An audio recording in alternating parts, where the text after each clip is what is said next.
ಇವತ್ತು 12 marks problem ಮಾಡೋಣ. Revaluation account ಪ್ರತಿ ವರ್ಷವೂ ಕೇಳ್ತಾರೆ.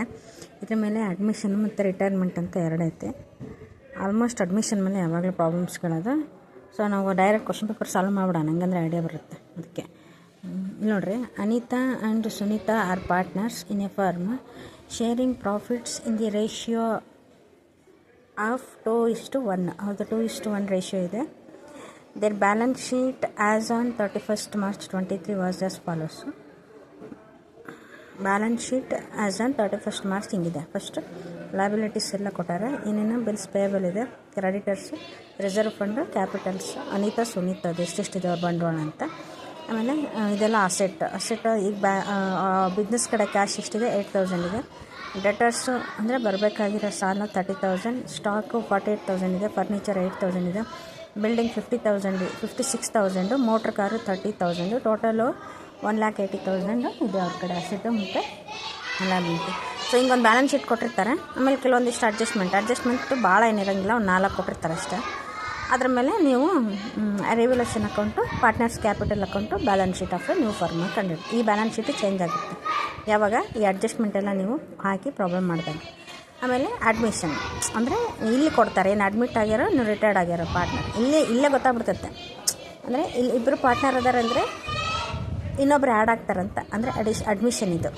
ಅದಾಗಿ ಇಲ್ಲಿ 3 ಪಾರ್ಟ್ನರ್ ಇದ್ರಂದರೆ ಮುಂದೆ ಯಾರೋ ಒಬ್ಬರು ರಿಟೈರ್ಡ್ ಆಗ್ತಾರಂತ ನಿಮಗೆಲ್ಲ ಗೊತ್ತಾಗುತ್ತೆ.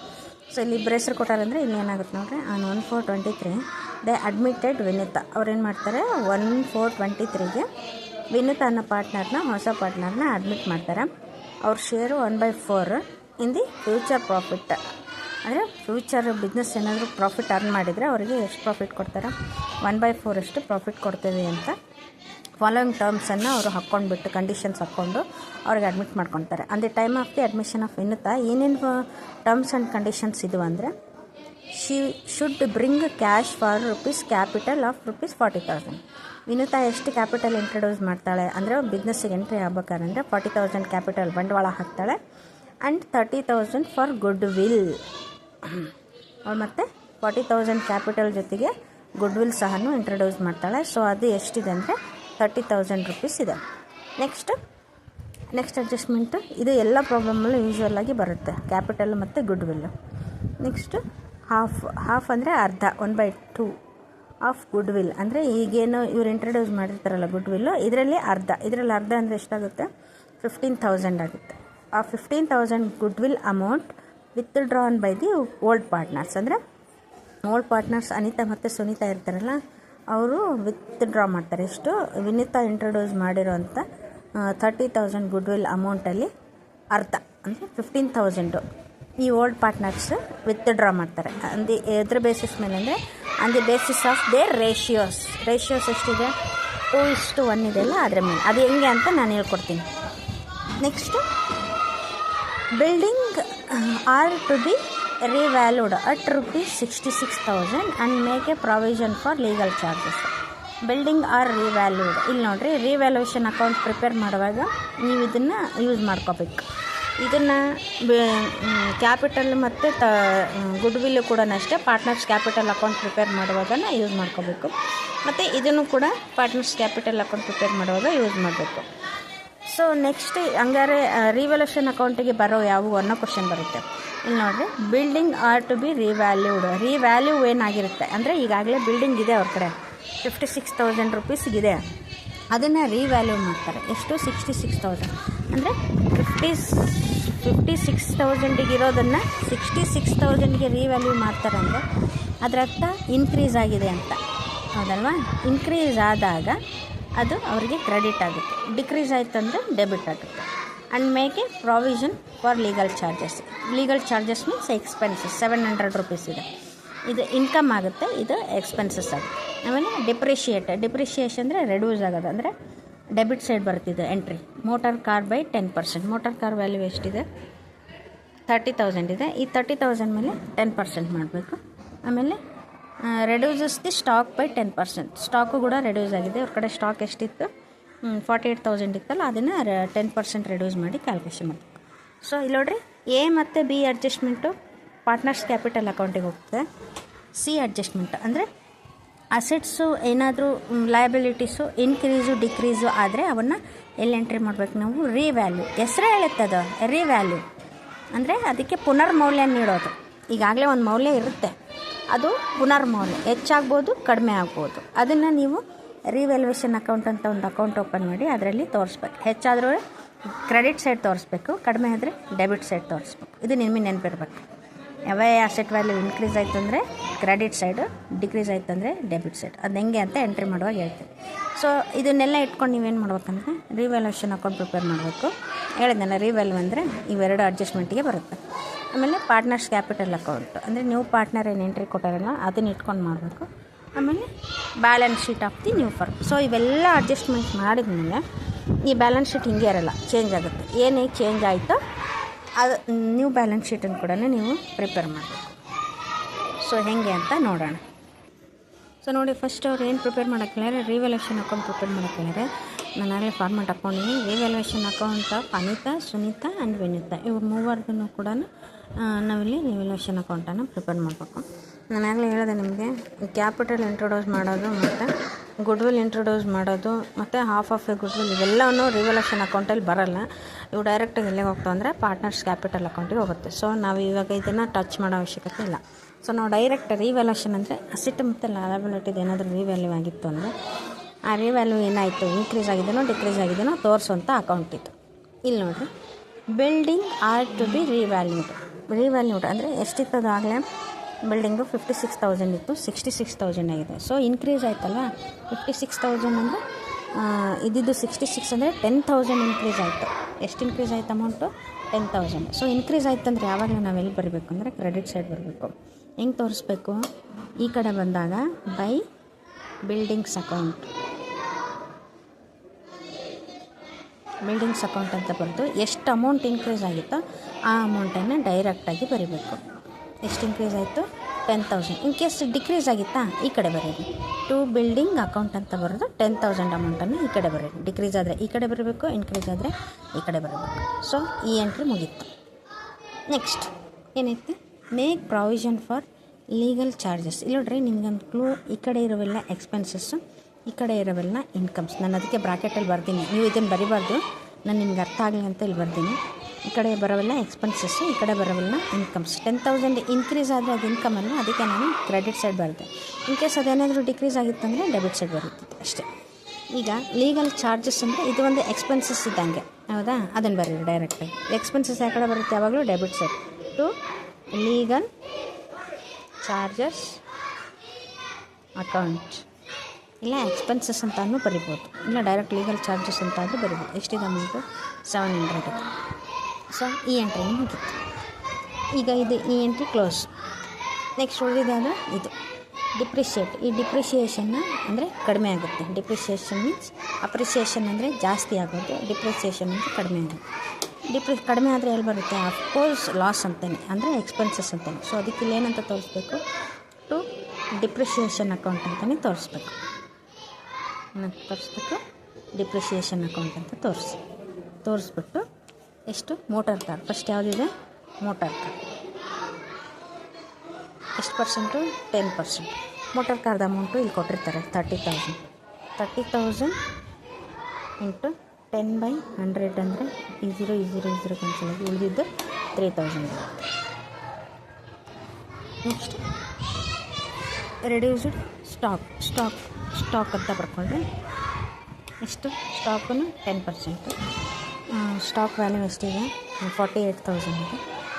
48,000 ಅಂತ ಬರ್ಕೊಂಡ್ರೆ ಇಂಟು 10/100 ಅಂದರೆ ಈ 0 ಕ್ಯಾನ್ಸಲ್ ಆಗಿ 4,800. ಸೊ 3,000 ಪ್ಲಸ್ 4,800 ಎರಡೂ ಆ್ಯಡ್ ಮಾಡಿದರೆ ಎಷ್ಟು ಬರುತ್ತೆ ಅಮೌಂಟ್ ಅಂದರೆ 0 ಇಂಟು 7,800 ಬಂತು. ಸೊ ಇದನ್ನು ನಾವು ಔಟರ್ ಕಾಲಮ್ಗೆ ಹಾಕಬೇಕು. ಅರ್ಥ ಆಯ್ತಲ್ಲ? ಡಿಪ್ರಿಷಿಯೇಷನ್ ಅಂದರೆ ಕಡಿಮೆ. ಯಾವುದಕ್ಕೆ ಡಿಪ್ರಿಷಿಯೇಷನ್ ಆಗುತ್ತೆ? ಮೋಟರ್ ಕಾರ್ ಮೇಲೆ 10%, ಸ್ಟಾಕ್ ಮೇಲೆ 10%. ಸೊ ಇವದನ್ನು ಕ್ಯಾಲ್ಕುಲೇಷನ್ ಮಾಡಿ ಹಾಕಿದರೆ 7,800 ಬಂತು. ಇಷ್ಟೇ ಅಲ್ವಾ? ಇದು ಆಯಿತು, ಇದು ಆಯಿತು. ಇವೆರಡು ಅಡ್ಜಸ್ಟ್ಮೆಂಟ್ ಎಲ್ಲಿ ಹೋಗ್ತು ಅಂತ ಹೇಳಿದ ನಾನು ಪಾರ್ಟ್ನರ್ಸ್ ಕ್ಯಾಪಿಟಲ್ ಅಕೌಂಟ್ ಅಂದರೆ ಈ ಅಕೌಂಟ್ ಪ್ರಿಪೇರ್ ಮಾಡುವಾಗ ಹೋಗುತ್ತೆ. ಸೊ ಇಷ್ಟೇ, ಈ ರಿವ್ಯಾಲ್ಯೂಯೇಷನ್ ಅಕೌಂಟಲ್ಲಿ ಬರೋದು ಎಂಟ್ರೀಸ್ ಇಷ್ಟೇ. ಇವಾಗ ಏನು ಮಾಡಬೇಕು ನಾವು ಅಂದರೆ ಟೋಟಲ್ ಮಾಡಬೇಕು. ಡೆಬಿಟ್ ಸೈಡು ಮತ್ತು ಕ್ರೆಡಿಟ್ ಸೈಡು ಟೋಟಲ್ ಮಾಡಿ 10,000, ಇದು 7,000 ಅಂದರೆ 8,300 ಬರುತ್ತೆ. ಸೊ ಯಾವ್ದು ಜಾಸ್ತಿ ಅಮೌಂಟ್ ಇದೆಯಲ್ಲ ಇದನ್ನೇ ಎರಡು ಕಡೆ ತೊಗೊಳ್ರಿ. 10,000 ಈ 10,000ಅಲ್ಲಿ 8,000 ಎಷ್ಟು ಬರುತ್ತೆ ಈಗ 500, 8,500 ಬರುತ್ತೆ. 8,500ಅಲ್ಲಿ 10,000 ಹೋದರೆ ಉಳಿಯೋದೆಷ್ಟು ಅಮೌಂಟು 1,500. ಇದೇನಿದು ಬ್ಯಾಲೆನ್ಸ್. ಈ ಬ್ಯಾಲೆನ್ಸ್ ಅಮೌಂಟನ್ನು ಏನು ಮಾಡ್ಬೇಕಂದ್ರೆ ಅನಿತಾ ಮತ್ತು ಸುನೀತಾ ಇರ್ತಾರಲ್ವ ಆ ಪಾರ್ಟ್ನರ್ಸ್ಗೆ ಇದು ಈಗಿಗೆ ಬರಲ್ಲ ಇದು, ಯಾಕಂದರೆ ಇವಳಿನ್ನೂ ಅಡ್ಮಿಟ್ ಆಗಿಲ್ಲ ರಿವ್ಯಾಲ್ಯೂಷನ್ ಮಾಡುವಾಗ, ಹಂಗಾಗಿ ಈ ಪಾರ್ಟ್ನರ್ ಹೆಸರು ಬರೀಬಾರ್ದು.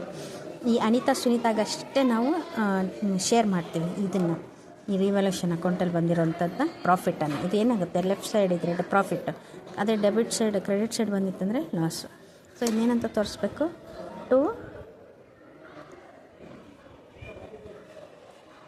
ಇದೇನಿದು ಪ್ರಾಫಿಟ್ ಆ್ಯಂಡ್ ಲಾಸ್ ಅಕೌಂಟ ಅಲ್ಲ, ಅಂತಿನ ಪಾರ್ಟ್ನರ್ಸ್ ಕ್ಯಾಪಿಟಲ್ ಅಕೌಂಟ್ ಅಂತ ತೋರಿಸ್ಬೇಕು. ಎಲ್ಲೋಗುತ್ತಿದ್ದು ಪಾರ್ಟ್ನರ್ಸ್ ಕ್ಯಾಪಿಟಲ್ ಅಕೌಂಟಿಗೆ ಹೋಗುತ್ತೆ. ಬ್ರಾಕೆಟಲ್ಲಿ ಬೇಕಾದ್ರೆ ರಿವ್ಯಾಲ್ಯೂಯೇಷನ್ ಪ್ರಾಫಿಟ್ ಅಂತ ಬರಿಬೋದು. Revaluation profit. Okay, partners capital ಅಕೌಂಟಿಗೆ ಇದನ್ನು ತೋರಿಸೋದ್ರಿಂದ ಇಲ್ಲಿ ಪಾರ್ಟ್ನರ್ಸ್ ಕ್ಯಾಪಿಟಲ್ ಅಕೌಂಟ್ ಅಂತ ಬರೀಬೇಕು. ಇದೇನು ರಿವ್ಯಾಲ್ಯೂಯೇಷನ್ ಪ್ರಾಫಿಟ್ ಅಲ್ಲ. ಸೊ ಯಾರ್ಯಾರಿಗೆ ಎಷ್ಟೆಷ್ಟು, ಅನಿತಾ 1,500 ಹೆಂಗೆ ಶೇರ್ ಮಾಡ್ತೀವಿ, 1,500 ಇಲ್ಲಿ ರೇಷಿಯೋ ಕೊಟ್ಟಿರ್ತಾರೆ ನಾವು, ಇಂಟು 1,500 ಇಂಟು 2/2 ಆ್ಯಡ್ ಮಾಡಿದರೆ 3 ಎಷ್ಟು ಬರುತ್ತೆ 1,000 ಬರುತ್ತೆ. ನೆಕ್ಸ್ಟ್ ಇನ್ನೊಬ್ರು ಯಾರು ಸುನೀತಾ 1,500 ಇಂಟು ಅವ್ರ ಶೇರ್ ಎಷ್ಟಿದೆ 1/3. ಸೊ ಕ್ಯಾನ್ಸಲ್ ಮಾಡಿದರೆ ಎಷ್ಟು ಬರುತ್ತೆ, ಇದು 500 ಟೋಟಲ್ ಮಾಡಿದರೆ 1,500. ಇದು ನಾವು ಆಮೇಲೆ ಪಾರ್ಟ್ನರ್ಸ್ ಕ್ಯಾಪಿಟಲ್ ಅಕೌಂಟ್ ಮಾಡುವಾಗ ಎಂಟ್ರಿ ಮಾಡಬೇಕು. ನೋಡಿರಿ ಫಾರ್ಮಾಟ್ ಹಾಕ್ಕೊಂಡಿನಿ. ಇದೇನಿದೆ partners capital account, particular Anita Sunita Vinita, particular Anita Sunita Vinita, 3 ಪಾರ್ಟ್ನರ್ಸ್ಗೆ ಇಟ್ಕೋಬೇಕು. ಈ ಕಡೆ ಡೆಬಿಟ್ ಈ ಕಡೆ ಕ್ರೆಡಿಟ್ ಅಂತ ಬರ್ಕೊಡ್ರಿ. ಈಗ ಫಸ್ಟ್ ಏನು ಮಾಡ್ಬೇಕಂದ್ರೆ ಇವರು ಕ್ಯಾಪಿಟಲ್ಸ್ ಕೊಟ್ಟಿರ್ತಾರಲ್ವ ಇಲ್ಲಿ ಆ ಕ್ಯಾಪಿಟಲ್ಸ್ನ ಎಂಟ್ರಿ ಮಾಡಬೇಕು. ಏನಂತ ಬೈ ಬ್ಯಾಲೆನ್ಸ್ ಬ್ರಾಡ್ ತೊಗೊಂಡು ಬಂದು ಎಷ್ಟೆಷ್ಟಿದೆ, ಅನಿತಂದು 80,000, ಸುನೀತಂದು 60,000 ಇಲ್ಲಿ ಎಂಟ್ರಿ ಮಾಡಿ. ಅನಿತಾ ಕಾಲಮಲ್ಲಿ ಅನಿತಾ ಅಮೌಂಟ್ ಹಾಕ್ರಿ, ಸುನೀತನ ಕಾಲಮಲ್ಲಿ ಸುನೀತಂದು ಅಮೌಂಟ್. ಆಯಿತು, ವಿನೀತಂದೇನು ಎಂಟ್ರಿ ಮಾಡೋಕ್ಕೆ ಹೋಗಬೇಡಿ, ಜಸ್ಟ್ ಇವರಿಬ್ಬರದಷ್ಟೇ. ಯಾಕಂದರೆ ಓಲ್ಡ್ ಪಾರ್ಟ್ನರ್ಸ್ಗೆ ಫಸ್ಟು ಪ್ರಿಯಾರಿಟಿ ಅವ್ರಿಗೆ ಕೊಡಬೇಕು. ಆಮೇಲೆ ಪ್ರತಿ ಪ್ರಾಬ್ಲಮಲ್ಲೂ ಕೊಟ್ಟಿರ್ತಾರೆ, ಇಲ್ಲಿ ಜನರಲ್ ರಿಸರ್ವ್ ಕೊಟ್ಟಿರ್ತಾರೆ, ಇಲ್ಲ ರಿಸರ್ವ್ ಫಂಡ್ ಕೊಟ್ಟಿರ್ತಾರೆ.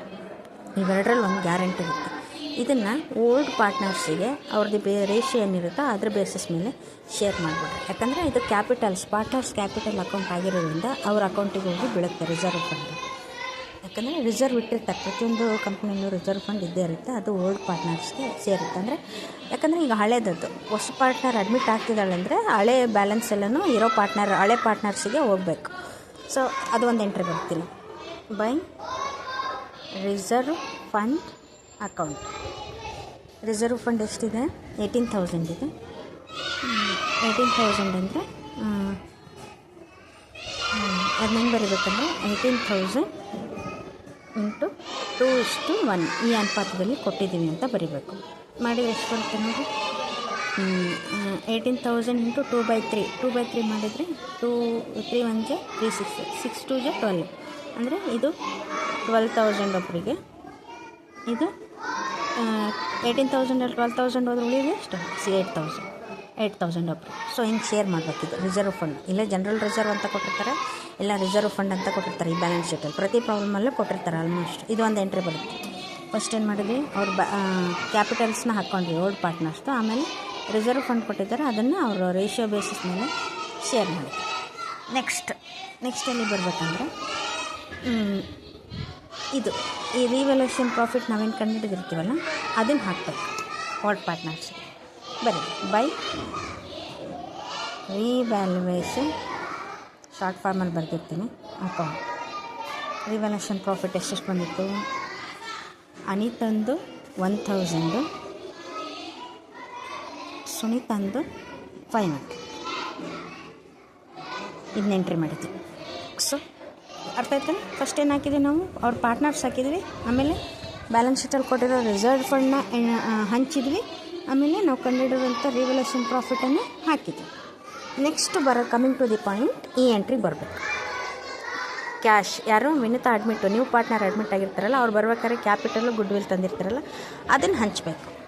ಬೈ ಎಲ್ಲಿ ಹೋಗುತ್ತೆ, ಅದು ಬ್ಯಾಂಕಿಗೆ ಹೋಗುತ್ತೆ. ಅವ್ರು ಇಂಟ್ರೊಡ್ಯೂಸ್ ಮಾಡಿದಾಗ ಎಲ್ಲಿ ಅದು ಕ್ರೆಡಿಟ್ ಆಗೋದು ಬ್ಯಾಂಕಿಗಲ್ವಾ. ಅದಕ್ಕೆ ಇಲ್ಲಿ ಯಾವಾಗಲೂ ನಾವೇನು ಬರೀಬೇಕಂದ್ರೆ ಬೈ ಕ್ಯಾಶ್ ಅಕೌಂಟ್ ಅಂತ ಬರಿಬೇಕಾದ್ರೆ ಯಾವಾಗಲೂ ನೆನಪಿರಲಿ. ಯಾರು ನ್ಯೂ ಪಾರ್ಟ್ನರ್ ಅಡ್ಮಿಟ್ ಆಗ್ತಾರೋ ಅವ್ರು ಕ್ಯಾಪಿಟಲ್ ಇಂಟ್ರೊಡ್ಯೂಸ್ ಮಾಡಿದಾಗ ಆ ಕ್ಯಾಪಿಟಲ್ ಇಂಟ್ರೊಡಕ್ಷನ್ ಬರೆಯುವಾಗ ನಾವು ಯಾವಾಗಲೂ ಕ್ಯಾಶ್ ಅಕೌಂಟಿಗೆ ಕ್ರೆಡಿಟ್ ಆಗುತ್ತೆ. ಸೊ ಹಾಗಾಗಿ ನಾವು ಯಾವಾಗಲೂ ಕ್ಯಾಶ್ ಅಕೌಂಟ್ ಅಂತಲೇ ಬರಿಬೇಕು. ಇಲ್ಲಿ ಕ್ಯಾಶ್ ಅಕೌಂಟ್ ಅಂತ ಬರೆದ್ಬಿಟ್ಟು ಏನೇನು ಇಂಟ್ರೊಡ್ಯೂಸ್ ಮಾಡಿದಾರೋ ಅವರು capital plus good will, capital plus good will. Capital ಎಷ್ಟಿದೆ, 40,000 ಇದೆ, ಪ್ಲಸ್ ಗುಡ್ ವಿಲ್ ಎಷ್ಟಿದೆ, 30,000 ಇದೆ. ಟೋಟಲ್ ಎಷ್ಟಾಯಿತು, 70,000. ಇದು ಯಾರ ಅಕೌಂಟಿಗೆ ಹೋಗುತ್ತೆ, ಯಾವ ಪಾರ್ಟ್ನರ್ ಅಡ್ಮಿಟ್ ಆಗಿರ್ತಾರೋ, ವಿನೂತಾ ಅಲ್ವಾ. ಸೊ ಇಲ್ಲಿ ವಿನೂತಾ ಅಕೌಂಟಿಗೆ ಬರೀಬೇಕು ಕ್ಯಾಶ್ ಅಕೌಂಟ್. ಎಷ್ಟು, 70,000. ಅರ್ಥ ಆಯ್ತಲ್ವಾ. ಬಿ ಕೇರ್ಫುಲ್ಲಾಗಿ ಮಾಡಬೇಕು ಎಂಟ್ರಿನ.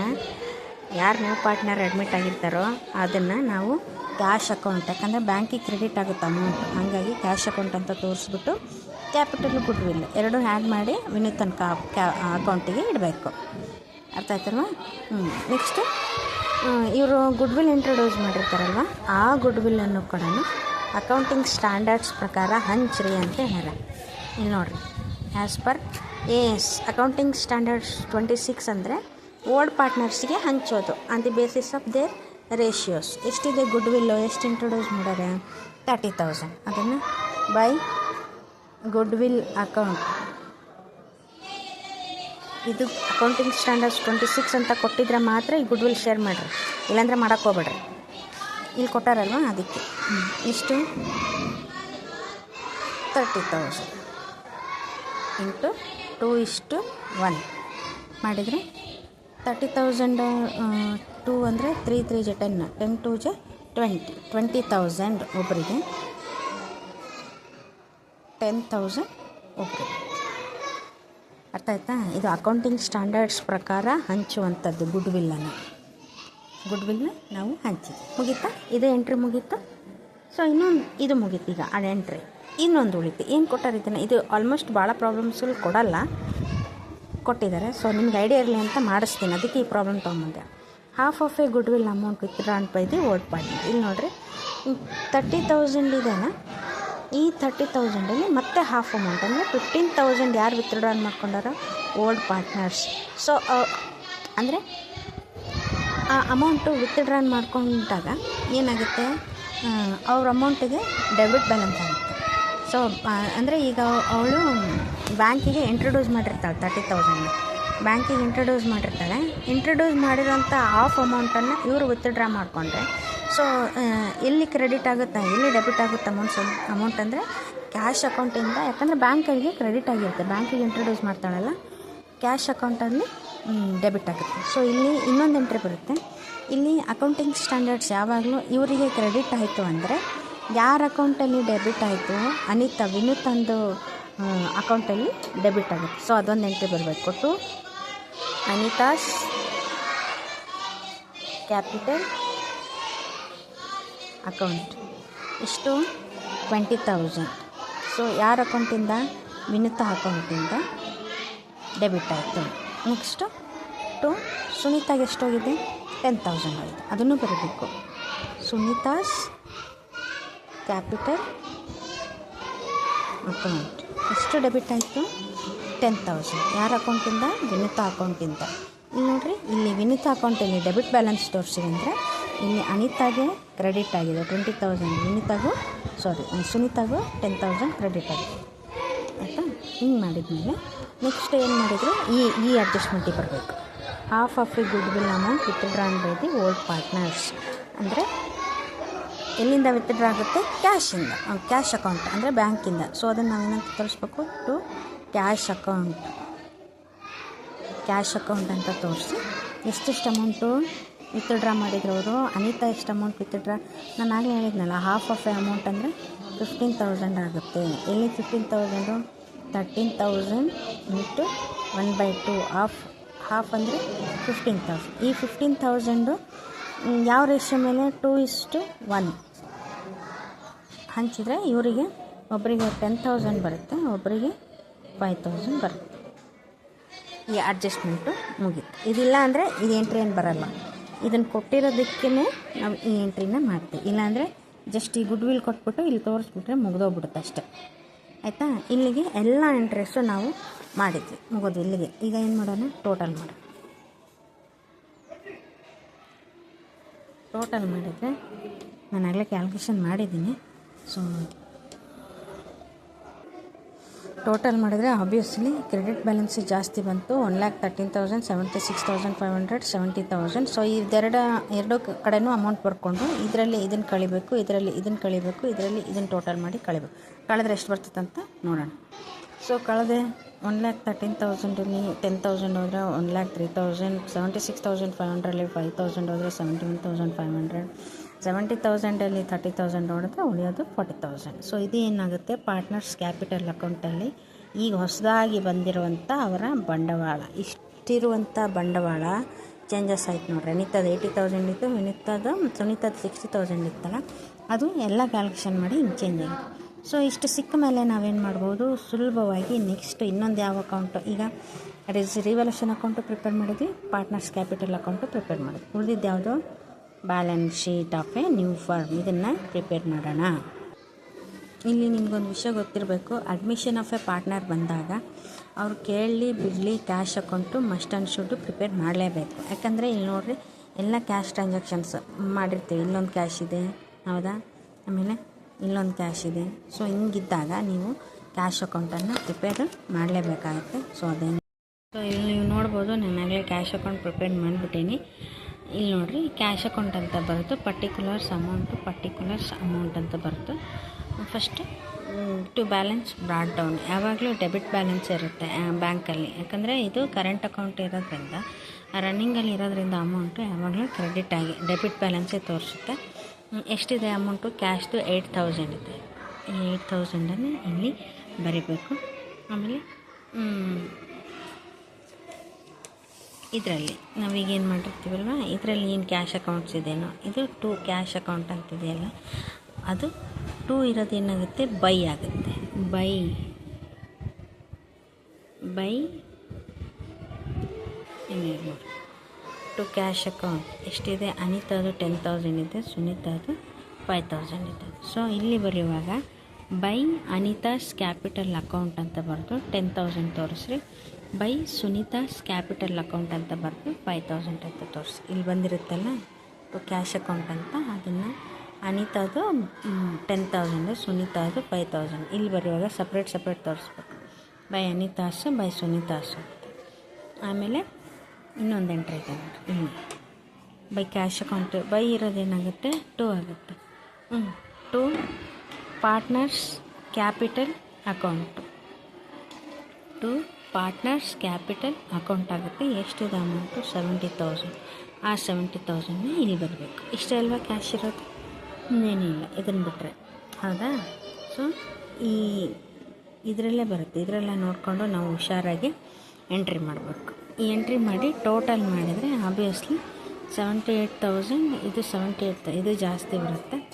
ಡಿಫ್ರೆನ್ಸು 63,000. ಇದು ನ್ಯೂ ಕ್ಯಾಶ್, ಬ್ಯಾಂಕಿಗೆ ಇಂಟ್ರಡ್ಯೂಸ್ ಮಾಡೋವಂಥ ಕ್ಯಾಶ್ ಆಗುತ್ತೆ. ಈಗ ಆಯಿತು, ಈ ಕ್ಯಾಶ್ ಅಕೌಂಟ್ ಮುಗೀತು, ಹೊಸ ಕ್ಯಾಶ್ ಕಂಡುಹಿಡಿದ್ವಿ. ಈಗೇನು ಮಾಡೋಣ? ನ್ಯೂ ಬ್ಯಾಲೆನ್ಸ್ ಶೀಟ್ ನಾನು ಆಗಲೇ ಪ್ರಿಪೇರ್ ಮಾಡೀನಿ. ನ್ಯೂ ಬ್ಯಾಲೆನ್ಸ್ ಶೀಟ್ ಪ್ರಿಪೇರ್ ಮಾಡ್ಬೇಕಂದ್ರೆ ಹಳೆ ಬ್ಯಾಲೆನ್ಸ್ ಶೀಟ್ ಇಟ್ಕೊಂಡೇ ಮಾಡಬೇಕು. ಇಲ್ಲಿ ನೋಡಿರಿ, ಕ್ಯಾಶ್ ಇದೆ. ಸೊ ಕ್ಯಾಶ್ ಹಾಕಿದ್ವಿ, ಹಳೆ ಕ್ಯಾಶ್ ಹಾಕಬಾರ್ದು. ನಾವೀಗ ಹೊಸ ಕ್ಯಾಶ್ ಕಂಡು ಹಿಡಿದಿರ್ತೀವಲ್ಲ, ಆ ಕ್ಯಾಶ್ ಹಾಕಬೇಕು. 63,000. ಆಮೇಲೆ ಏನಿದೆ? ಡೆಟರ್ಸು 30,000. ಏನು ಅಡ್ಜಸ್ಟ್ಮೆಂಟ್ ಇಲ್ಲ. ಸೊ ಡೈರೆಕ್ಟ್ 30,000 ಅಮೌಂಟನ್ನು ಹಾಕ್ತೀವಿ. ಆಮೇಲೆ ಏನಿದೆ? ಸ್ಟಾಕ್ ಎಷ್ಟಿದೆ? 48,000. 48,000 ನಾವೀಗ ಕ್ಯಾಲ್ಕುಲೇಷನ್ ಮಾಡುವಾಗ ಸ್ವಲ್ಪ ಇಲ್ಲಿ ಇಲ್ಲಿ ಮಾಡಿದ್ವಲ್ಲ 4800 ಬಂದಿತ್ತಲ್ಲ ಡಿಪ್ರಿಸಿಯೇಷನ್, ಅದನ್ನು ಕಳಿಬೇಕು. ಕಳೆದ್ರೆ 43,200 ಬರುತ್ತೆ. ಆಮೇಲೆ ಫರ್ನಿಚರ್ 8,000, ಆ 8,000 ಅಮೌಂಟನ್ನು ಇಲ್ಲಿ ಹಾಕ್ಬೇಕು. ಸ್ಟಾಕಿಂದನೇ ಮಾಡ್ತೀನಿ. ಸ್ಟಾಕು ಇಲ್ಲಿ ಅಡ್ಜಸ್ಟ್ಮೆಂಟ್ ಇದೆ, ಯಾಕಂದರೆ ಅಡ್ಜಸ್ಟ್ಮೆಂಟಲ್ಲಿ ಸ್ಟಾಕು ಏನಾಗಿದೆ, ಡಿಪ್ರಿಷಿಯೇಟ್ ಆಗಿದೆ. ಇಲ್ಲಿ 10% ಡಿಪ್ರಿಷಿಯೇಷನ್ ಅಂತ ಹೇಳಿರಲ್ಲ.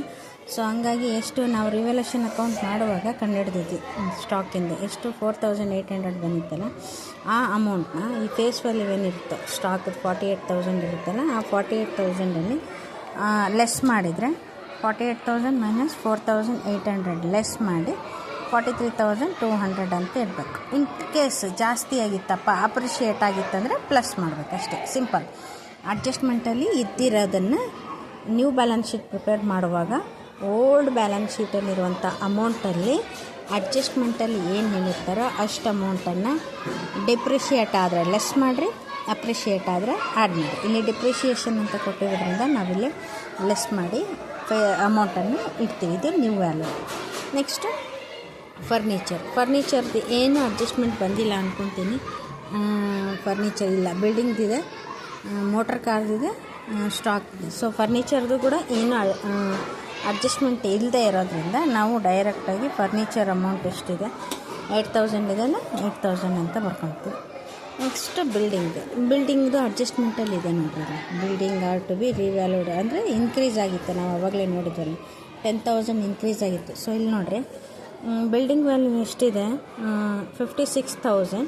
ಅವರು ಎಷ್ಟು ಇನ್ಕ್ರೀಸ್ ಆಗೈತೆ ಅಂತ ಆಲ್ರೆಡಿ ಕೊಟ್ಬಿಟ್ಟಾರೆ, ನ್ಯೂ ವ್ಯಾಲ್ಯೂ 66,000. ಸೊ ಹಂಗಾಗಿ ನಾವು ಡೈರೆಕ್ಟು ಇಲ್ಲಿ ಹಳೆ ಅಮೌಂಟನ್ನು ಬರಿಬಾರ್ದು, ನ್ಯೂ ಇನ್ಕ್ರೀಸ್ ಆಗಿರೋ ವ್ಯಾಲ್ಯೂನ 66,000 ಅಂತ ಬರೀಬೇಕು.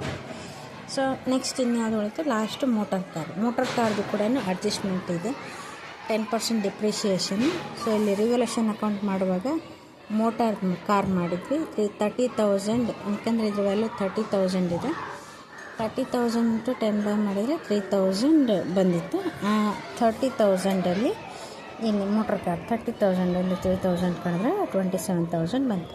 ಸೊ ಇದು ಡೆಬಿಟ್ ಸೈಡಲ್ಲಿರುವಂಥ ಎಂಟ್ರೀಸು. ಈಗ ನೆಕ್ಸ್ಟ್ ಕ್ರೆಡಿಟ್ ಸೈಡಲ್ಲಿರುವಂಥ ಎಂಟ್ರೀಸನ್ನು ಮಾಡೋಣ.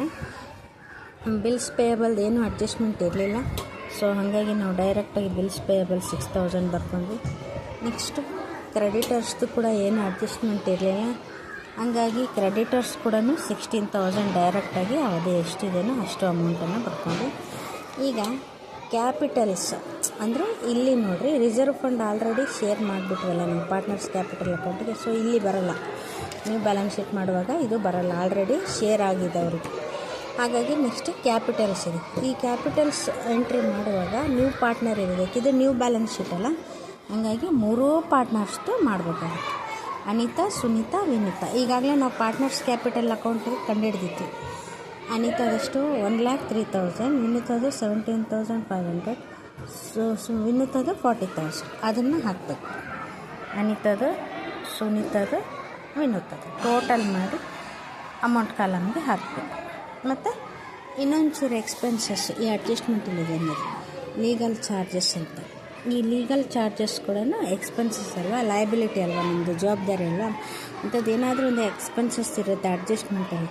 ಆ ಅಡ್ಜಸ್ಟ್ಮೆಂಟನ್ನು ಯಾವಾಗಲೂ ನಾವು ಈ ಬ್ಯಾಲೆನ್ಸ್ ಶೀಟ್ ಎಕ್ಸ್ಪೆನ್ಸಸ್ಸಲ್ಲಿ ತೋರಿಸ್ಬೇಕು. ಒಂದು ರಿವ್ಯಾಲ್ಯೂಷನ್ ಅಕೌಂಟಲ್ಲಿ ತೋರಿಸ್ತೀವಿ, ಇಲ್ಲಿ ತೋರಿಸಿದ್ದೀವಿ ನೋಡಿ. ಮತ್ತು ಇನ್ನೊಂದು ಕಡೆ ಎಲ್ಲಿ ತೋರಿಸ್ಬೇಕಂದ್ರೆ ನೀವು ಬ್ಯಾಲೆನ್ಸ್ ಶೀಟ್ ಮಾಡುವಾಗೂ ತೋರಿಸ್ಬೇಕು. ಲೀಗಲ್ ಚಾರ್ಜಸ್ ಎಷ್ಟಿದೆ ಅಂದರೆ 700. ಸೊ ಈಗ ಈ ಕಾಲಮಲ್ಲಿ ಇಷ್ಟೇ ಅಲ್ವಾ ಇರೋದು, ಇಷ್ಟೇ. ಇದು ಆಯಿತು. ಸೊ ಎಂಟ್ರೀಸ್ ಎಲ್ಲ ಮುಗೀತು. ಈಗ ಟೋಟಲ್ ಮಾಡಿದರೆ ಎರಡು ಡೆಬಿಟ್ ಟು ಕ್ರೆಡಿಟ್ ಏನಾಗಬೇಕು, ಈಕ್ವಲ್ 2,37,200 ಇಷ್ಟು ಬಂತು. ಸೊ ವೆರಿ ಈಸಿ ಇದೆ, ಪ್ರಾಬ್ಲಮ್ ಏನಿಲ್ಲ. ಇದಕ್ಕೆ ರಿಲೇಟೆಡ್ ಇನ್ನೂ ಒಂದೆರಡು ಪ್ರಾಬ್ಲಮ್ಸ್ ಮಾಡಿದರೆ ನಿಮಗೆ ಅರ್ಥ ಆಗುತ್ತೆ. ಅರ್ಥ ಆಗಿದೆ ಅಂದ್ಕೊಂಡಿನಿ. ಏನಾದ್ರು ಡೌಟ್ ಇದ್ದರೆ ಕಮೆಂಟ್ ಮಾಡಿ.